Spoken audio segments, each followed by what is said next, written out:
explaining about the parts of surveyor. This is a paralleling instrument which is used for the construction of the dental processes. This is known as a surveyor. Its use is to locate and delineate the undercut areas of an tooth structure when we are constructing the removable processes. This surveyor is used for a surveying procedure. There are different kind of the surveyors available in market. They are among them the most common are the nail surveyor and Zelenko surveyor. This particular instrument is a Zelenko surveyor. This was originally developed by Noble G. Wills, hence it is also known as a Wills surveyor, and it was marketed by J.F. Zelenko, hence it is known as Zelenko surveyor. So two names, Wills surveyor or Zelenko surveyor.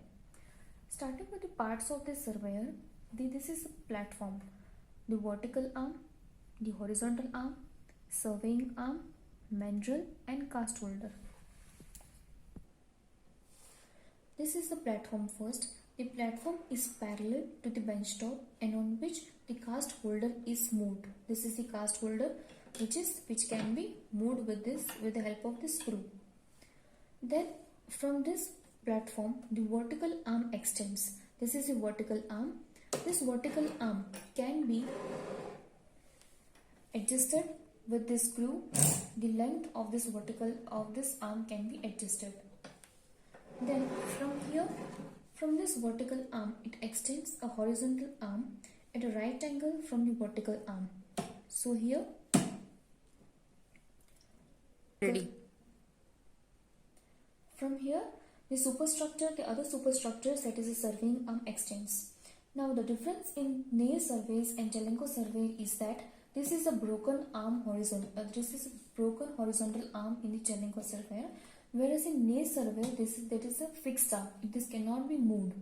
Now this broken arm can be locked with the help of this screw.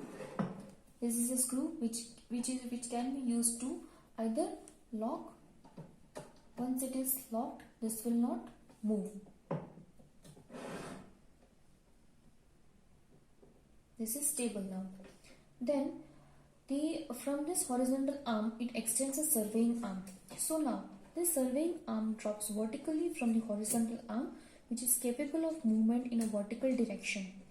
The difference of this surveying arm in a Wills and nails is that in a Wills surveyor, it is a spring-loaded surveying arm.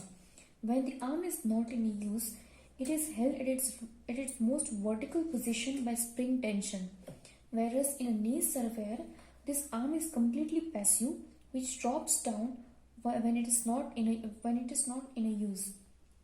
From this surveying arm can also be locked with this lock at an desired or the required height. Now from this surveying arm extends a mandrel. This is a mandrel.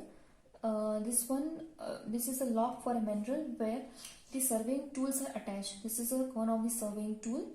So this surveying tool is attached in a mandrel. Here underneath this, one hole is seen from where the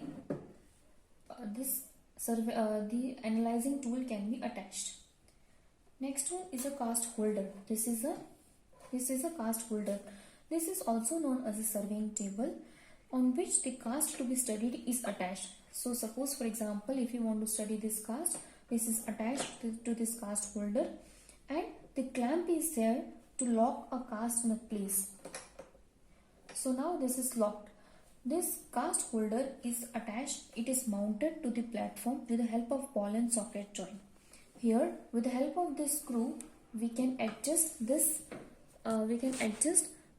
at a horizontal plane. Here we can see there is a ball and socket joint for the adjustment in a horizontal plane or for a horizontal tilt. Also here this screw will adjust the cast holder on a platform. Next is this is all about the main parts of the surveyor, that is the platform, the vertical arm, horizontal arm, spring loaded surveying arm, mandrel and cast holder.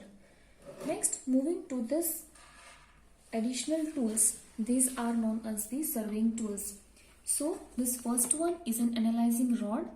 This is a carbon marker, the undercut gauge and the wax knife. This is an analyzing rod, also known as a paralleling tool. Now this paralleling tool is used to locate the relative parallelism of the one surface to the other. Here we can see that with the help of this analyzing rod, the parallelism of the surface can be seen. So the second one is a carbon marker. This is a carbon marker which is same as that of the pencil lead, where this pencil lead of the carbon marker is attached to this attachment. Here this is an attachment to which this marker is attached. This carbon marker is used to mark the survey lines in a horizontal plane or the height of contour of the tooth structure. For example, here we can mark the survey lines with the help of this carbon marker by attaching it to this mandrel. Like this, the carbon marker marks the height of contour. Then these are the undercut gauge. There are 3 undercut gauges available.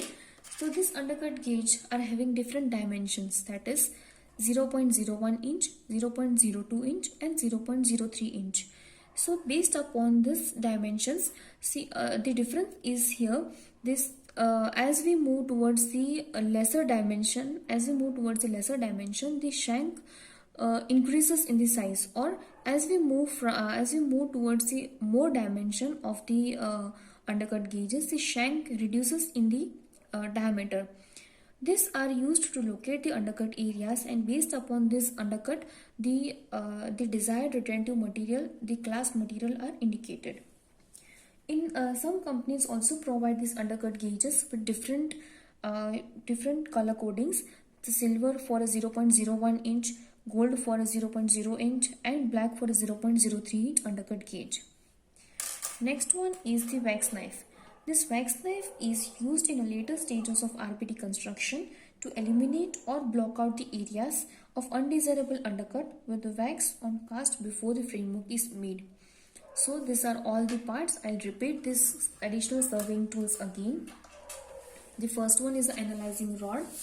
The second one is a carbon marker, which is used to scribe the survey lines or the height of contour. Then these are the 3 undercut gauges which are used to locate the undercut areas for a retentive tip, and this is the wax knife.